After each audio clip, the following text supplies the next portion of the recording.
So before I start, I'd like to thank the University of Cambridge. I studied here, and it gave me a lot in terms of knowledge, in terms of understanding. So it's quite a big deal for me to be standing here. I've sat there. I'd like to thank the Judge Business School, the Dean, the faculty and students, and I'd especially like to thank Professor Rao for having me here. I thought I would speak a little bit about India, about what is going on in India, and that's the Bharat Jodo bit. And then I would talk about two divergent perspectives on the planet, the American view of things, the Chinese view of things, and how those two are playing out. And then I'd conclude by placing some ideas on the table about how we can think about these two divergent forces. The central thread is about listening, and it's about listening at the individual level, but also listening politically at scale. So not just one person, but listening to millions and millions of people and understanding how they're feeling and how they're responding. Okay? And then also listening to different cultures, which you're not maybe used to or I'm not used to, and trying to get a sense of how they're seeing the world, and trying to piece together where they're coming from. So the broad idea is one of listening. Different cultures listen differently. There's a very specific way in which the Indian culture listens, and so I'll be talking more about that. I see a friend of mine, a Sikh friend of mine. You'll sort of get a sense of what I'm talking about, and it's also about what is going on at the international level and the risks that are potentially in front of us.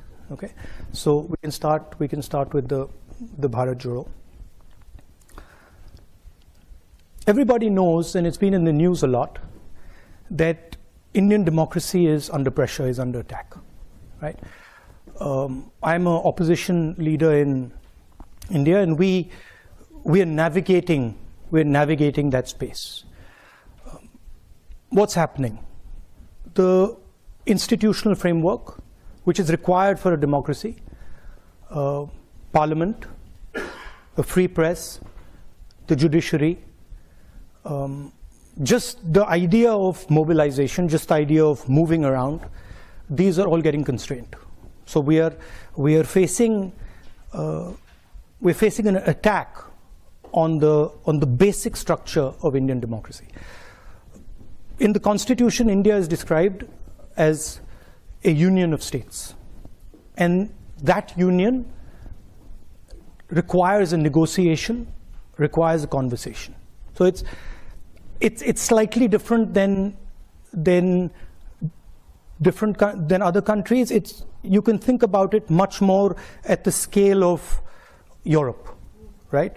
Multiple different states, much bigger than Europe, requiring a conversation and a negotiation to actually move forward.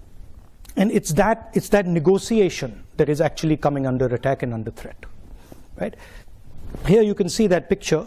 That picture is taken in front of Parliament House, and that's where a whole bunch of opposition members of Parliament were just standing there talking about certain issues, and we were just locked up and put in jail. And that's happened 3 or 4 times, right? And it's happened relatively violently. That's just an example. And you've also heard of the attack on minorities, the attack on the press. So you get a sense of what is going on. Now, the one way I like to think about it is that Indian democracy is a public good, okay? Because it is by far the biggest democracy. At least 50% of people who live in a democratic space live in India. And so preserving and defending Indian democracy is more than just about India. It's actually about defending the democratic structure and the democratic system on the planet, right? Can we do the next slide? So that's what I described. capture and control of media and the judiciary, surveillance and intimidation. I myself had Pegasus on my phone. Large number of politicians have Pegasus on my phone, on their phone.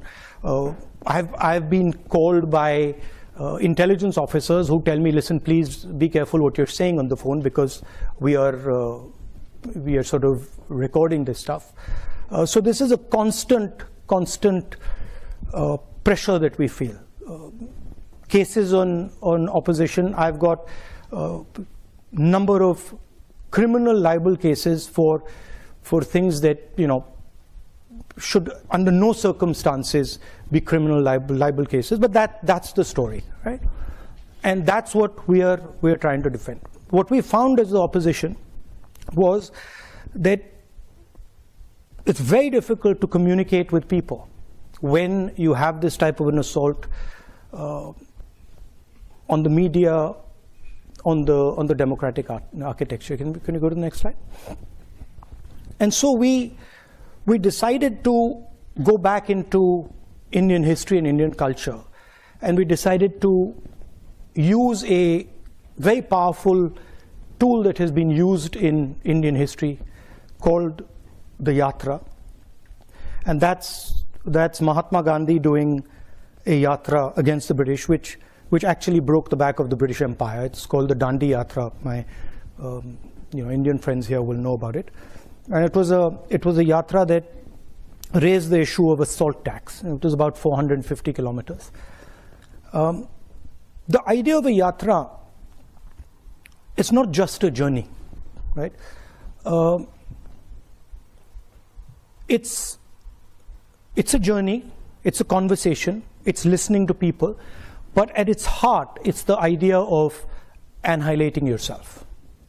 So at the heart of a yatra is the idea that you attack yourself, and you attack yourself by the distance that you walk, by the pressure you put yourself under, and that's the basic philosophy of a yatra. And the idea is that if you attack yourself and you shut yourself down, you shut your ideas down, then when someone speaks to you, you will be able to listen to him or her more effectively. That's the broad philosophical idea behind it, and it's there in a number of religious systems as well as an idea. The idea of attacking yourself, of annihilating yourself to understand, to observe, to listen.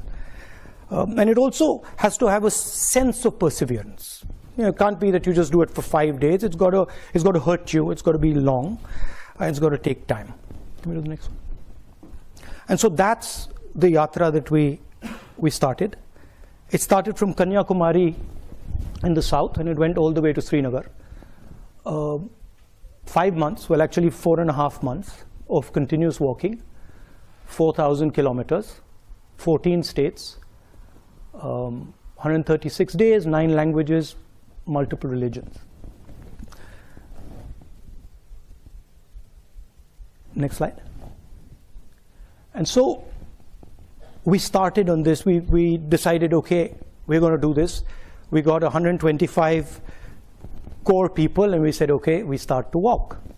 And we had no idea, frankly, what we were getting ourselves into.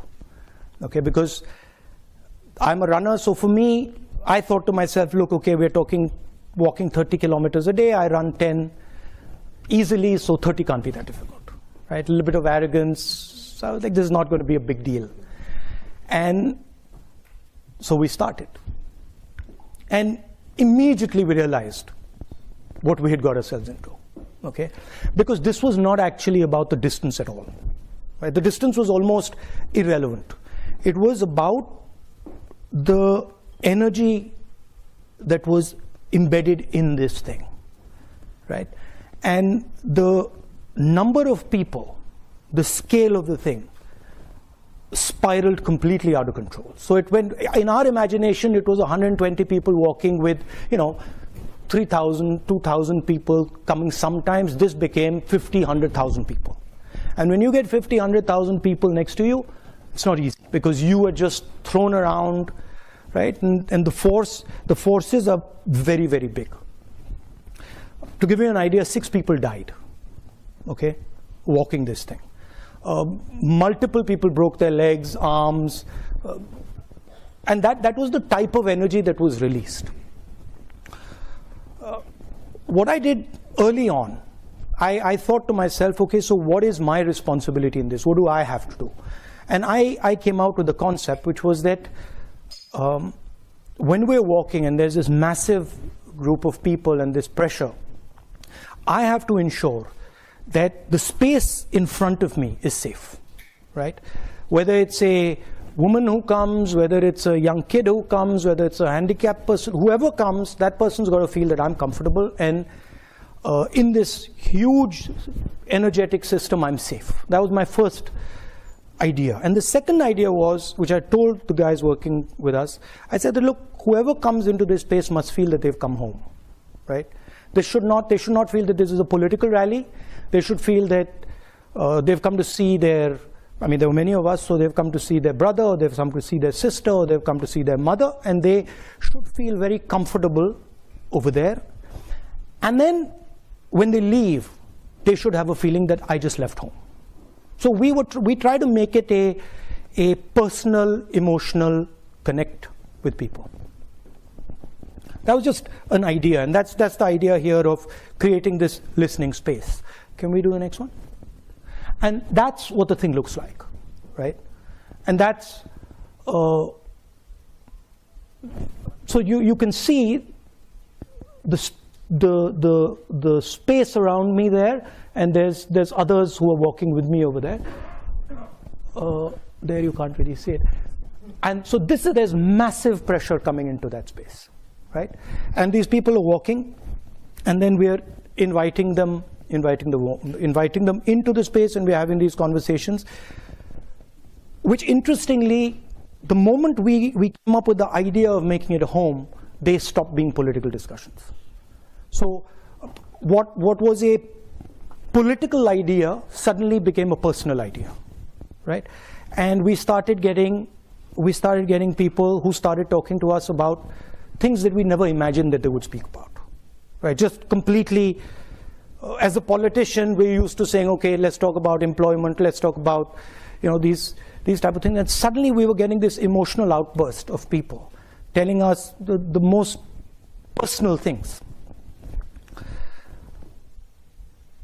When you meet somebody, especially when you're a politician, the first thing you're trying to do is you're trying to tell them that you understand their situation, right? And even in business, that's the first thing you're trying to say. Look, I know what your problem is. I know how to solve your problem. That's the starting point. So when I began, that was my idea. Somebody had come to me, and I'm a farmer. Oh yeah, your problem is, with the seeds, and your problem is, the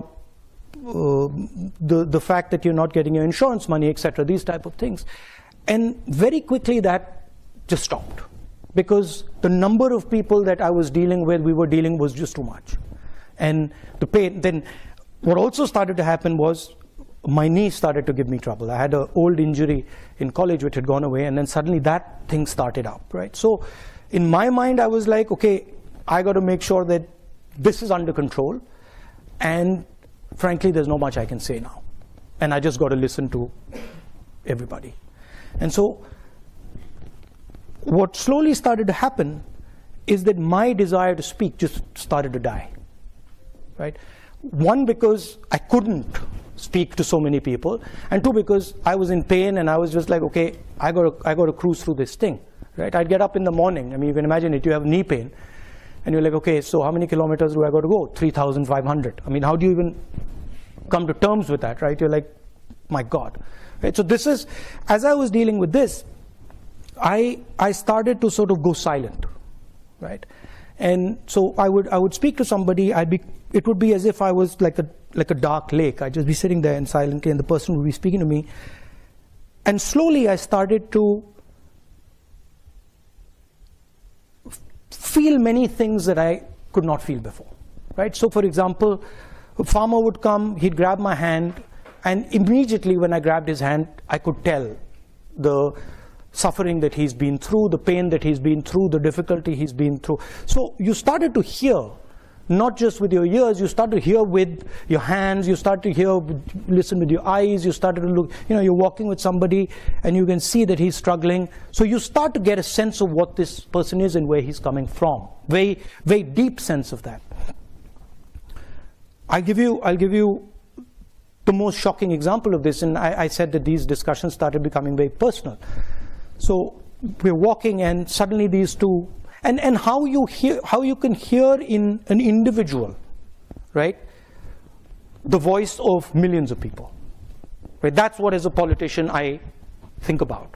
How do I take what you're saying and say, okay, how do I now take it from there to what a million ladies are saying, or million women are saying, or what you're feeling, how do I translate it to what a million or 500,000 women are saying? So I'm walking, and suddenly these two girls come, one of them grabs my hand on this side, and the other one grabs my hand on this side.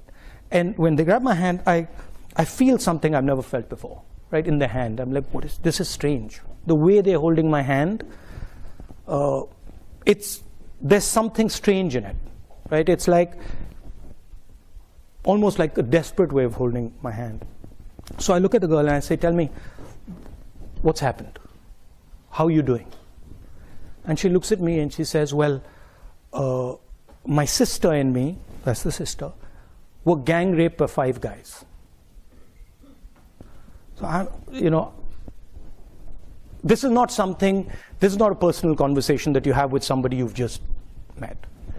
So I'm like, look, let's call the cops, right? That's my first reaction. I'm like, that's a real problem, let's call the cops. And they're like, no, please don't call the cops. You can't call the cops. So why can't I call the cops? And they're like, well, if you call the cops, we'll be shamed. And then the girl says, and I'll never be able to get married. So I said, what do you want me to do? They don't call the cops. So I was like, okay, so but then what do I do? If I don't call the cops, how do I help you?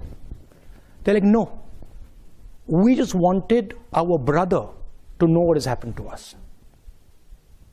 And I said, yeah, you've told your brother what's happened to you, but now what do I do? And there's nothing you can do.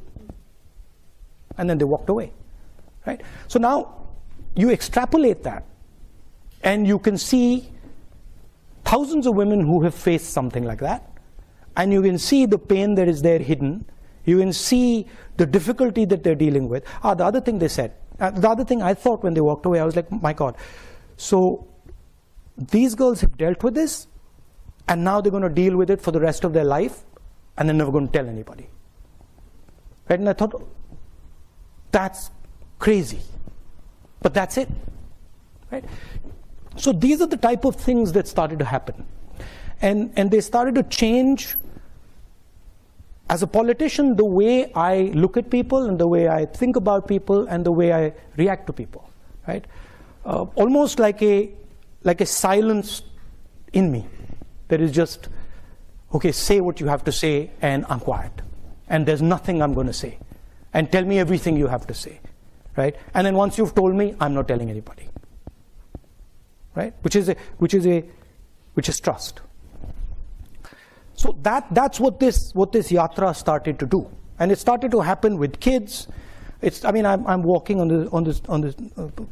I'm walking, and just to give you a flavor of India, I'm walking, and there are these little beggars who come, little kids, and they come and they hug me and stuff. So I'm fooling around with them, and another man comes and says, "Don't do that." So don't do what?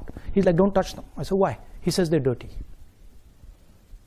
So I said, "No, you and me are dirtier than them." Right?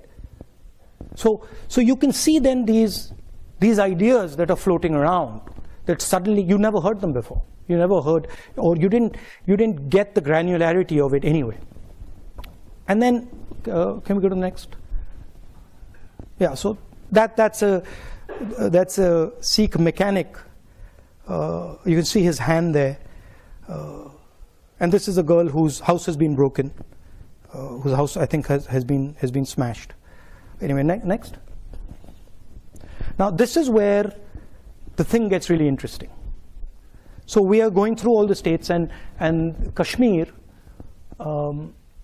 is a state which is insurgency prone, right? There's a lot of violence. There's been quite a lot of violence for many years. In fact, that picture there is me putting flowers on the spot where almost 40 soldiers were killed by a car bomb some years back. So we arrive in Kashmir, and Kashmir is this so-called violent place. And as I'm entering Kashmir, the security guys come to me and say, listen, we need to talk to you. So what do you need to say? And they say, well, look, the thing is, you can't walk in Kashmir, right? It's not a good idea. We're walking 3 days, and we're walking 3 days in the roughest districts. So you can't walk in Kashmir. It's a bad idea. So I'm like, why can't I walk in Kashmir? And they're like, well, because you'll get hand grenades thrown on you. So now I'm responsible for 120 people I'm working with, right? So I'm like, look, let me go and have a little word with them. And so I go and have a little word with them and say, look, they're telling us they're going to get hand grenades thrown at us. And they're like, okay. And I was like, frankly, I want to walk. I mean, you know, if we get hand grenades, we get hand grenades. So they're like, yeah, we should all walk. And so we decided we're going to walk. And we start to walk. And suddenly what starts to happen is these Indian flags start coming everywhere, right? Everywhere, they just start coming out, right? The first day we're told about 2,000 people are going to show up, and 40,000 people show up, right? And that thing over there, when I'm sitting on that jeep, is because the police and security system just been overloaded, and it's collapsed, right? Because they can't manage the crowd. And if you look carefully, you'll see the panic on the security people's faces. Anyway, they pull us out of that and say, this just doesn't work. We can't go through this in this manner. And then the next day they set it up properly, and then we go through.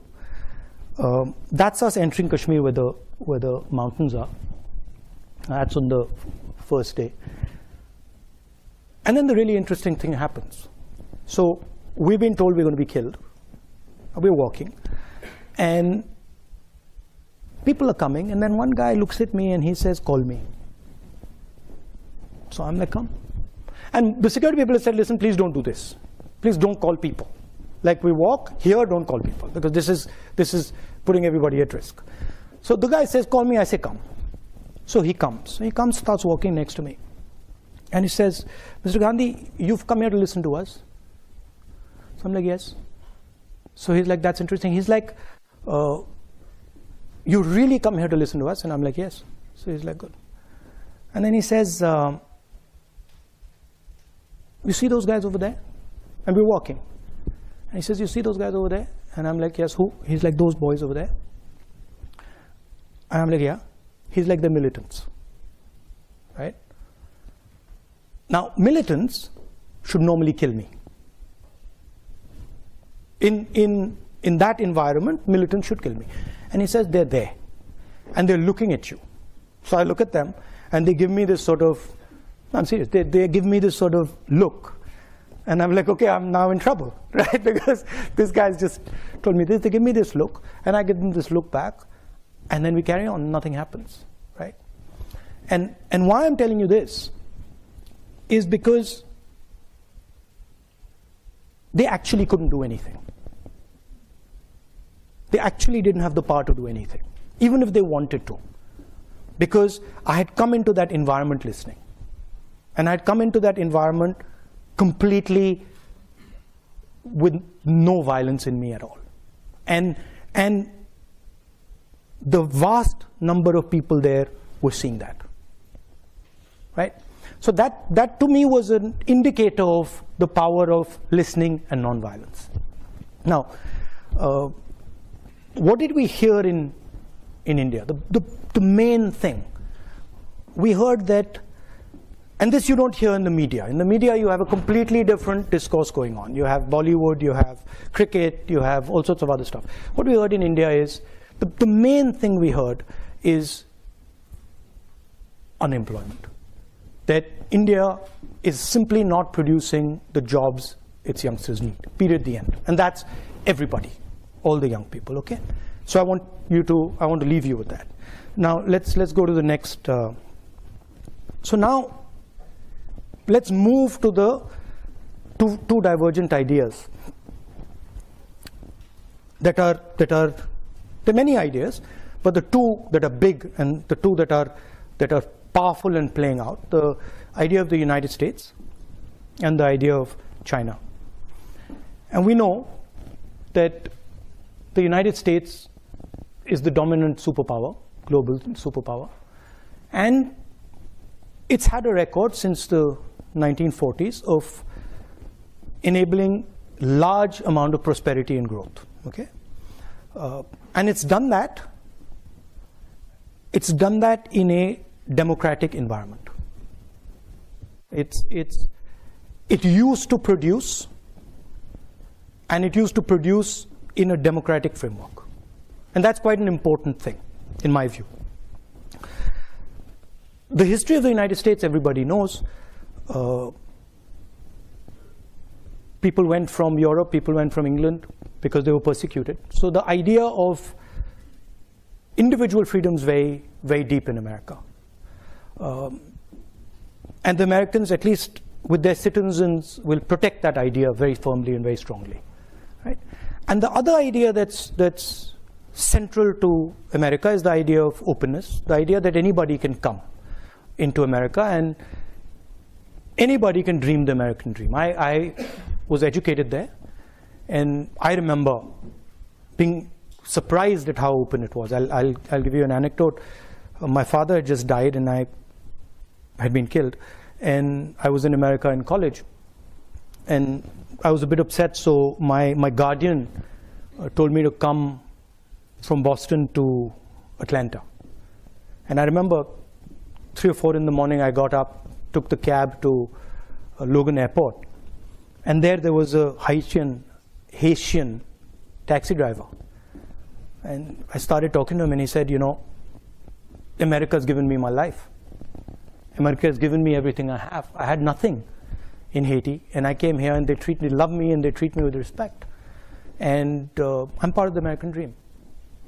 And then I walked out to on the curb, and as I was walking out, I pulled my suitcase out, and there was a guy standing there, and he had these suitcases in front of him. So he said, which airline are you flying? And I was a bit suspicious. I was like, why is this stranger asking me which airline am I flying? And anyway, I hesitated, and I told him, and he said, oh, you can do curbside check-in. And I go, what's that? And he's like, well, you can just leave your bags here. Now, for me, this was just like a mind-blowing idea, right? Like, I leave my bags here? Okay. So I was like, no. He's like, no, you can leave your bags here. So I was like, okay, so who are you? And so he pulls out his airline ID. And I'm like, okay, that's interesting. And I leave the bags. And then I walk off, I remember asking myself, when are these guys going to check my ID? Right? I had a passport and my college ID, and when are they going to check my ID? And they didn't check my ID. They didn't check my ID right into the plane. This was pre-9/11, so maybe a lot of you guys don't remember this, haven't felt this, but I was like, what's going on, right? And why are these guys not checking this ID? In my own country, they check my ID, right? They'll ask me for the passport immediately, and here they're not. What is going on? And I remember sitting on the plane saying, my God, this is an amazing place. I've come here a few months ago, and they've let me through the airport. They've not checked me, and they trust me. They believe in me, right? And to me, those two ideas are the core of the idea of America. They will make you feel comfortable, and they will protect you. Okay, in America. In America, not outside America often. Okay, outside America, they can do bad things to you sometimes, but in America, they will protect you. Okay? And to me, that's the central idea of the United States, and it's a very powerful idea, and it's been successful, and it's basically built a superpower. It's built an engine that has allowed people to come in, huge amount of innovation, huge amount of technological advancement, many positive spillovers. But now there's a problem. And in my view, there's two problems. One problem is that post 9/11, that that idea that anybody could just walk into America has been challenged, questioned. It's been questioned directly by bin Laden, by putting planes into the World Trade Center, by generating huge amount of anger and fear, and that has had a result. The Americans are absolutely correctly, they're concerned about people who come in, about what they might do, and you can see that with the whole Homeland Security, the X-ray machines at the airport, all that going on. That's basically the idea that you can't just come into America like you used to. Okay, so that's one big change that's taken place. And the second really big change that's taken place is that what used to be the strength of the United States, the idea of production in America, the idea of manufacturing in America, has simply left. It's just gone away from America, it's gone somewhere else. Where's it gone? Can you give me the next slide? Where's it gone? It's gone here, right? And it's gone to the aspiring global superpower, which today dominates production. Okay? Now, I've read quite a lot about the Chinese. I've studied them. I've spoken to senior leaders. I've spoken to people who think about China. I'm not an expert, but I have a decent understanding. Okay? So bear that in mind. Now, the way the Americans value individual liberty, the Chinese value harmony. They are not, individual liberty is not central to their idea. Okay? Their idea is much more about the society being in harmony, because they've had massive tremors, right? They've had huge amounts of pain, they've had revolution, they've had civil war, they've had the Cultural Revolution. So what they don't want is that things go out of control, that things spiral out of control and disorder comes, which is legitimate. For them, it's as legitimate as individual liberty is for the United States, right? For them. One conversation that I had really struck me about China, and it's shaped how I think about it. Okay, and the conversation was with a senior gentleman of the Communist Party, and I asked him, I said, tell me, what is China? Right? I said, is China a country? He says, yes. And I said, okay, is China a nation? And he said, yes. I said, no, but give me a Chinese explanation of what you are. And so he says, look, Mr. Gandhi, I'll explain it to you.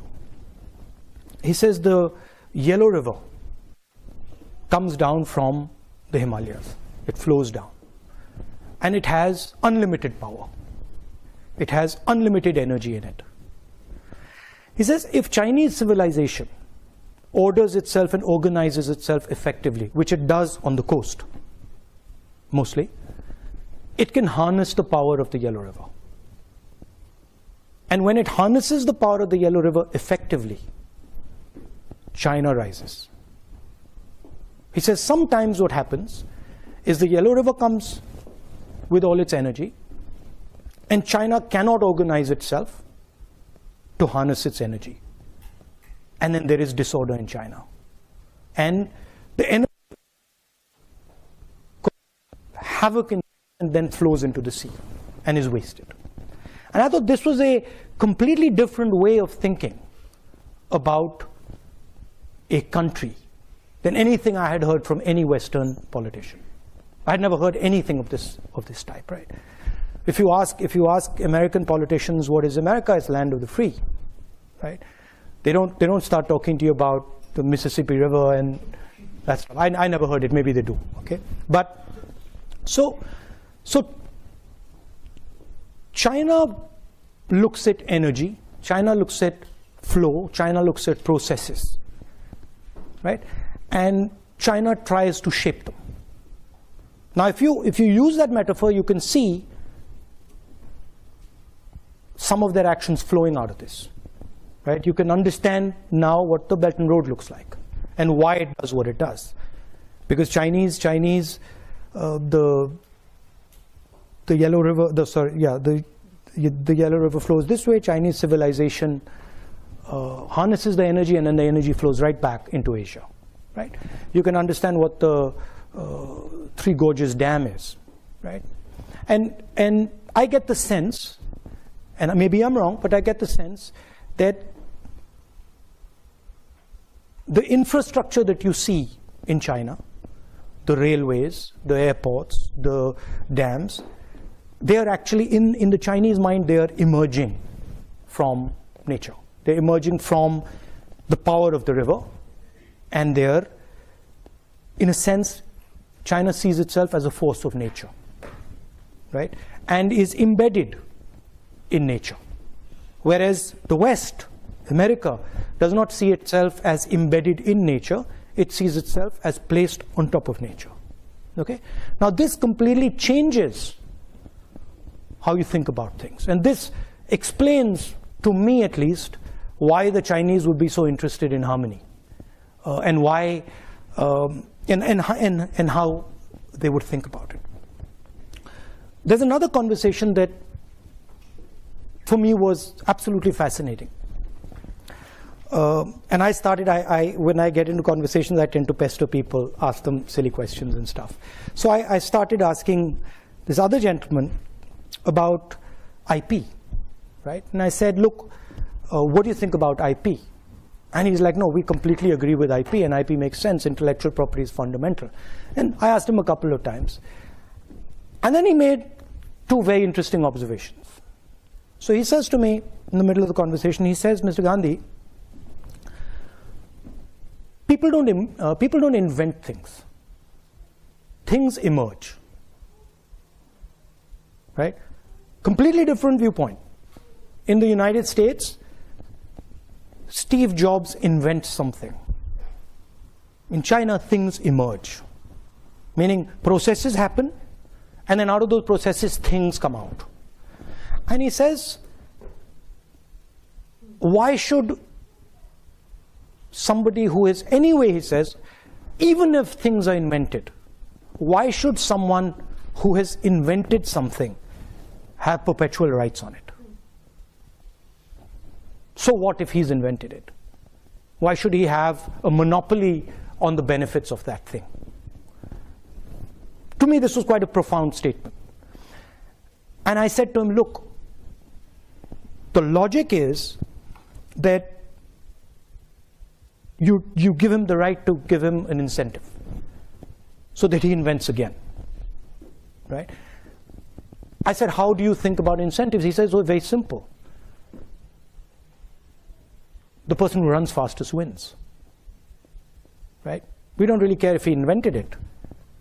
If he can run fast enough and other people can't catch up with him, that's good enough incentive for him, right? So here you see two completely different ideas. One, that they're a force of nature, and two, powerful ideas, as powerful as American ideas for them, right? And two, that people are not actually inventing things, processes, energy, things are emerging from processes and energy. Okay? And this makes their worldview completely different. One last thing. The organizing principle of the United States, and something that you're very, very intimately associated with, is the corporation. Your lives will all be about corporation, or most of them will be about corporations and, sales and marketing and elements of a corporation. And that's how America organizes itself. And I think embedded in this is the central innovation of the Chinese. Pre-collapse of the Soviet Union, there were two organizational systems on the planet, broadly. There was the American system, Western system, with the corporation, and there was the Soviet system, and in those days the Chinese system with the state. State did what the corporation does. And Post the collapse of the Soviet Union, can we go ahead? Is that no, I think they removed that quote. Post the collapse of the Soviet Union, the Chinese did something very innovative. And if you've heard the quote, you might have heard a quote by Deng Xiaoping saying that it doesn't matter the color of the cat as long as it can catch the mouse. Have you heard that quote? Yeah. So I think what he was saying in that quote was that actually we will organize ourselves using the cooperation, just like the West, right? But we will do one further thing. Inside the cooperation, we will embed the Communist Party. So it's a hybrid. It is exactly like the United States as far as the cooperation is concerned, and then it's got a magic trick in it, which is that inside the cooperation is what they call the instrument of the people, what we call the Communist Party of China, right?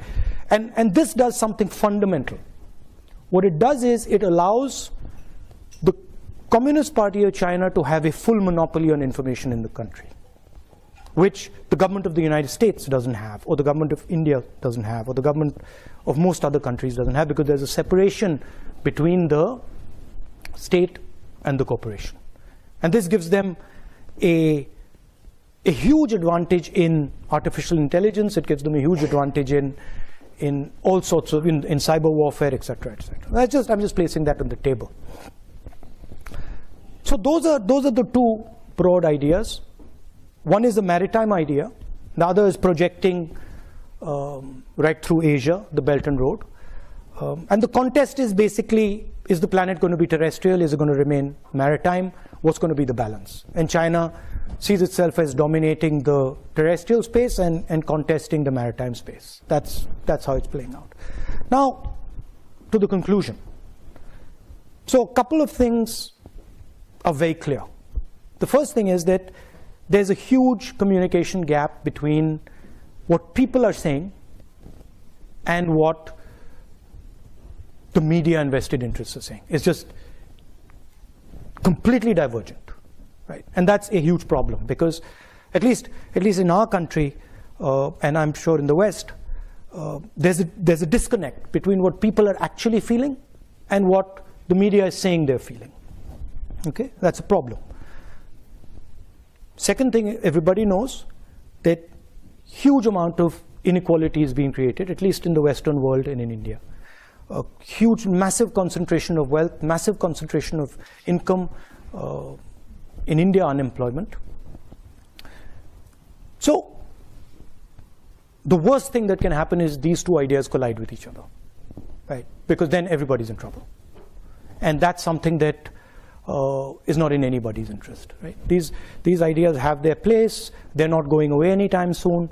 But if they collide, it's a huge catastrophe. Can we have the next slide? So there are two things that to me are quite obvious. Number one, that with the technological advances that are taking place, with the communication system, the fact that the world is getting hyper-connected, the planet is basically becoming like an organism, like a connected organism with a nervous system, right? And that means things will move very, very fast. I mean, I don't want to use a bad analogy, but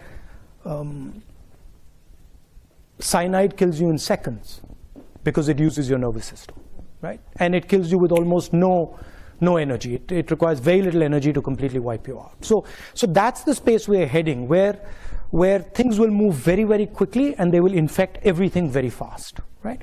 So the first thing we have to think about is the need for a global immune system that listens very fast to escalation that is uncontrolled. And Ukraine would be an example, right? We're sitting here, Ukraine just keeps escalating. Nobody actually knows where it's going to end. So those, in a hyper-connected world, that's a very dangerous thing. And you need institutions and you need thinking that says, okay, these are the type of things that we tamp down immediately. So that's one idea. And the second idea, which I think is fundamental and goes back to the point I raised about India being a public good and being the biggest democracy in the world, we simply cannot afford a planet that doesn't produce under democratic conditions. Okay? Because if democracies do not start producing again, right, they will not survive. Because the tensions that will arise inside the democracy, the inequality that will arise, the anger that will arise will just collapse the democracy. So what is required is new thinking about how you start to produce in a democratic environment, which is completely different than production in a coercive environment. In a coercive environment, what you're basically doing is a factory, a production unit has a huge amount of socio-political energy inside it. And what you're doing is you're forcing it closed inside the structure. You can't do that in a democracy. So that conversation between labor and capital has to happen, has to be a negotiation, right?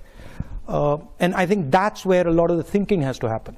How do we start to produce again in a democratic environment, and how do we manage the negotiation between the structures in the factory so that they can happen in a democratic structure? Otherwise, in my view, democracies are in trouble, in big trouble, right?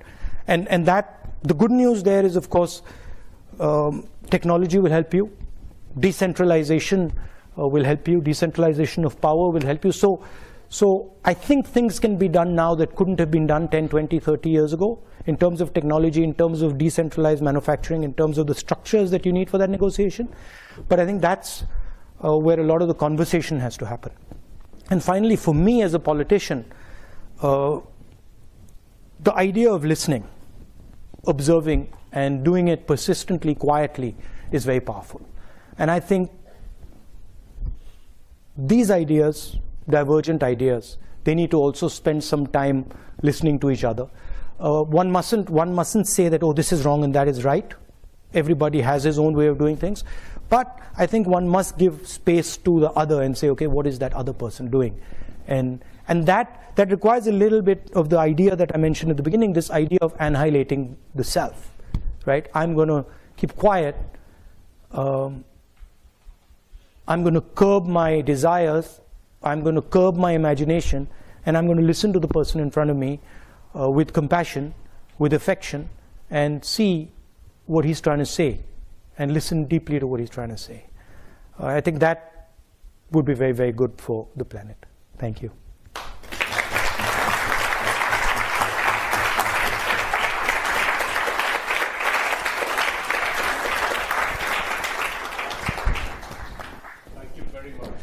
Thank you. Profound, yes. I mean, I think we are still thinking about the ideas. Thank you. Thrown at us.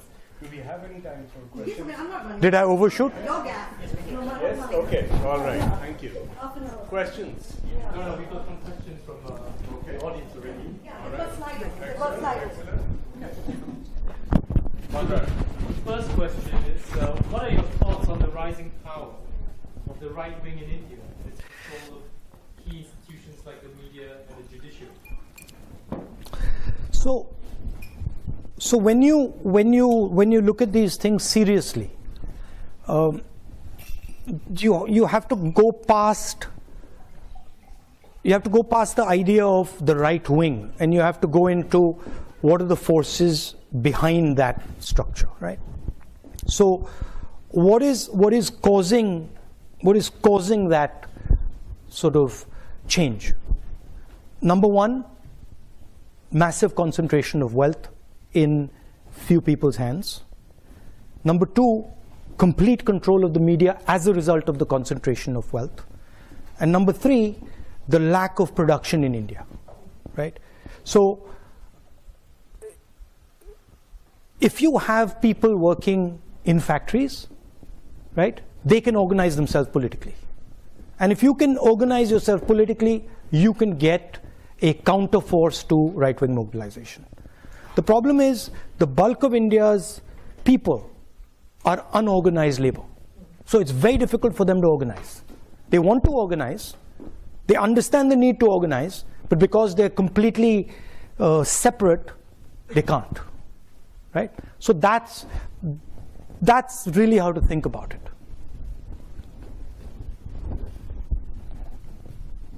The next question is from Meku. How will you heal what is a highly divisive and polarized India? What would you say to the voters of the opposing party to help bridge differences? Opposing party, you mean the people in power? I mean, I can say a lot, they don't listen. I can keep saying it, they don't listen. So, I think, can you show me that picture of the large crowd there? Not that one. That's a different type of crowd. That's a different type of crowd.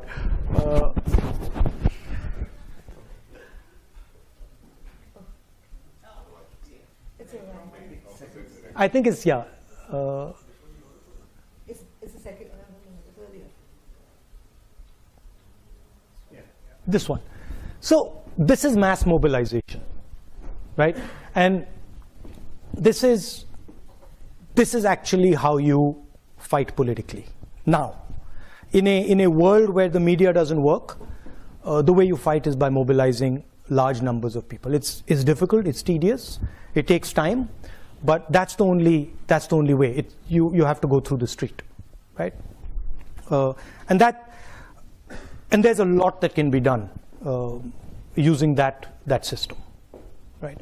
I'm in fact surprised that it's not used more in other countries. I wonder about it, right? Because it's actually quite a simple thing to walk across India. It's not a complicated thing, right? And it's a very, very powerful thing.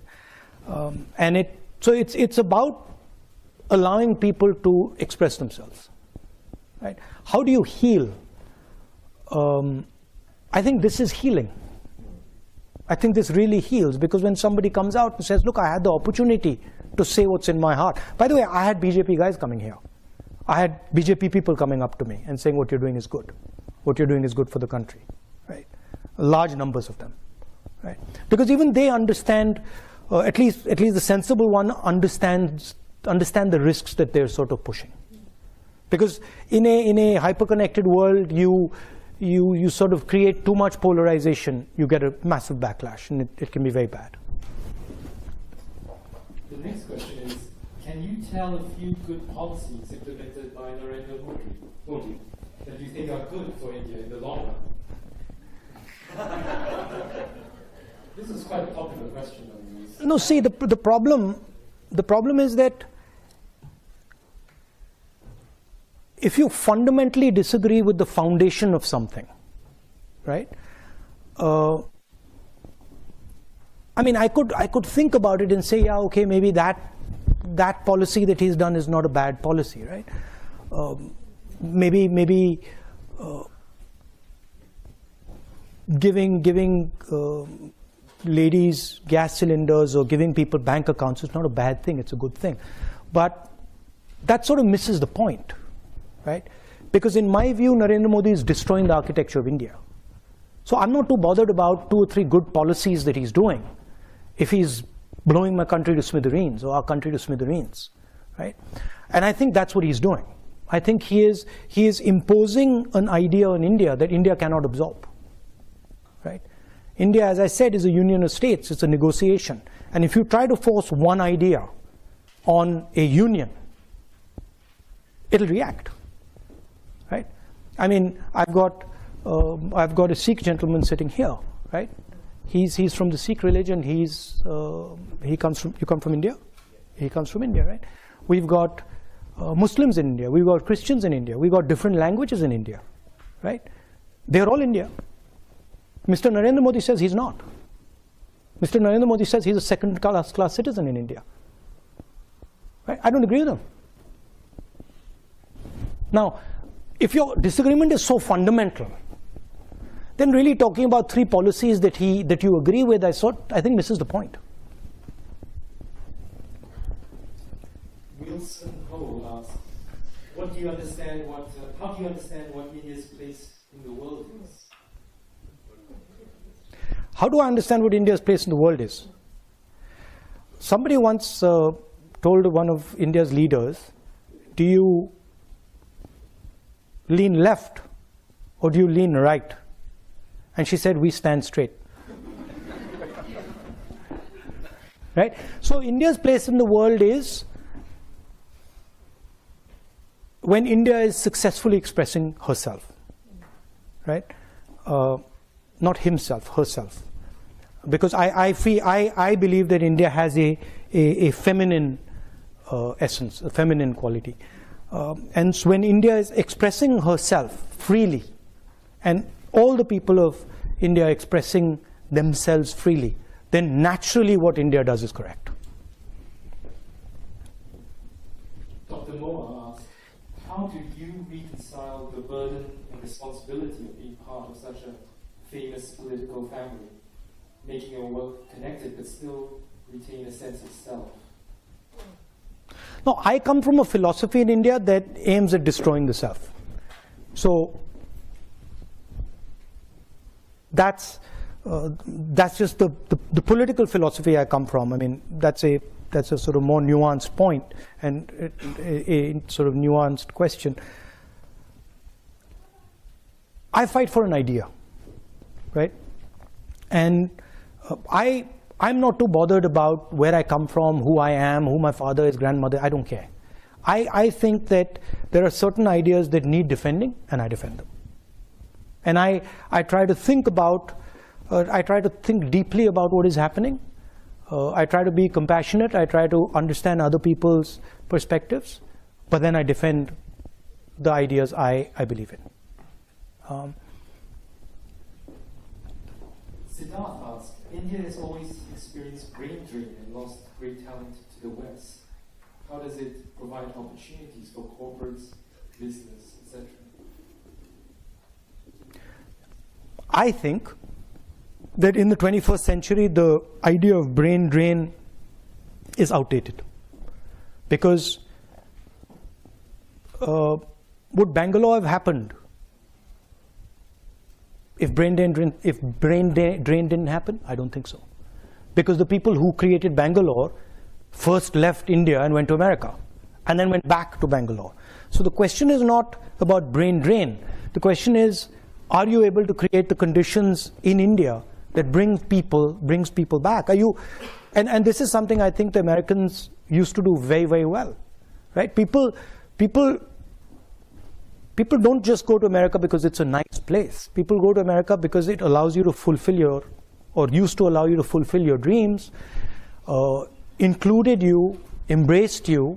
So those are the type of values that make people go to places. And if India does that, and if India is open to people and is easy to work in, people go back. I mean, I do believe that it's very important that Indians go out and learn about the rest of the world. I think it would be a disaster if India suddenly said, look, we don't want to go out at all, and we don't want to learn anything, we just want to learn back home. I think it would be a disaster. So I think the idea, I mean, what you're doing is a very powerful thing. You're going to see a different culture, you're meeting other people who have completely different ideas, and then you take some of these home. So I think that's a good thing.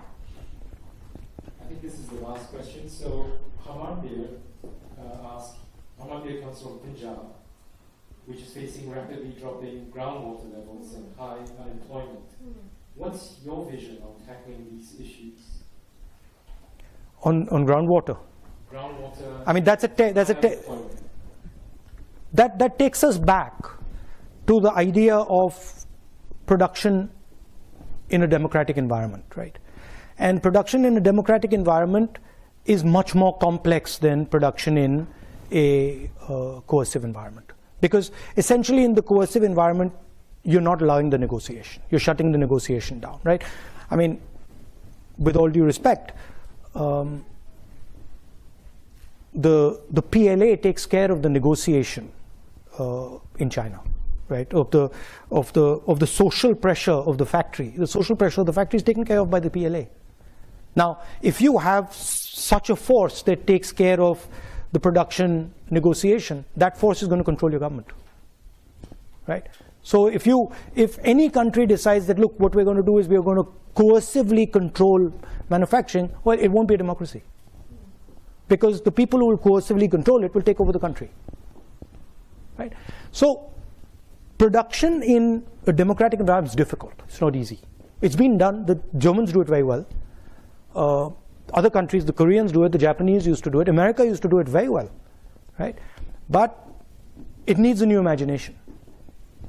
It needs, you get many benefits from democracy that you don't get from coercive sort of manufacturing, right? Now, can we construct a system where you can actually manage that negotiation effectively and have large-scale production, maybe decentralized, in the democratic world? I think you can do it. And I think, frankly, and one of the reasons I'm saying this, I think India is the prime place to do it. It is the best place on the planet to attempt it. There are many different models possible in India. There are 30 different states. I think it can be done there successfully. Punjab, the water problem is an agricultural problem, and it's because of essentially too much wheat and rice being grown there. So you have to change the agricultural cropping pattern, which is very complicated because it's sort of linked to something called the MSP, which is a technical thing, and we don't want to go there. I'm afraid that is all we have time for. But there is a reception where you can come and say hello to. But thank you very much. Thank you. It was an absolute dream to listen to you. Thank you. Very much. Thank you.